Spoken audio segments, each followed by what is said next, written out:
సమయానికి ఆకాశం నుంచి కామధేను వచ్చింది.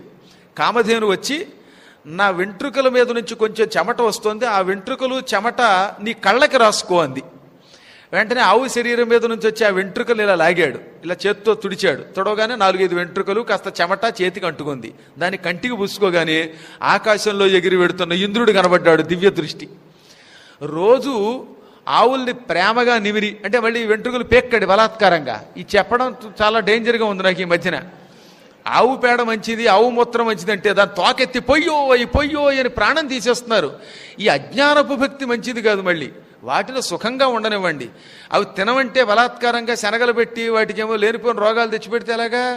వాటికి సంరక్షణ చేసేవాళ్ళు ఉన్న వాళ్ళకి ఇవ్వండి చక్కగా, అంతే తప్ప వాటిని ఎక్కువ ఇబ్బంది పెట్టకూడదు. ఊరికే ప్రేమగా అలా నిమిరితే, ఆ నిమిరినప్పుడు దాని చెమట మన చేతికి అంటుకుంటే, అది రోజు కళ్ళకి రాసుకుంటే కొంతకాలానికి మనకి తెలియకుండానే దివ్య దృష్టి, భగవంతుణ్ణి చూచే శక్తి వస్తుంది. ఇది నిజం, శాస్త్ర సమ్మతం. రఘువంశంలో కాళిదాసు రాశాడు. అప్పుడు ఆయనకి దివ్య దృష్టి కనబడింది. ఇంద్రుడు కనబడ్డాడు. ఇంద్రుడితో యుద్ధం చేశాడు రఘువు. ఇంద్రుడు వజ్రంతో కొడితే అంత దెబ్బతిని కింద పడిపోయి మళ్ళీ లేచాడు. అప్పుడు ఇంద్రుడికి ఆశ్చర్యం కలిగి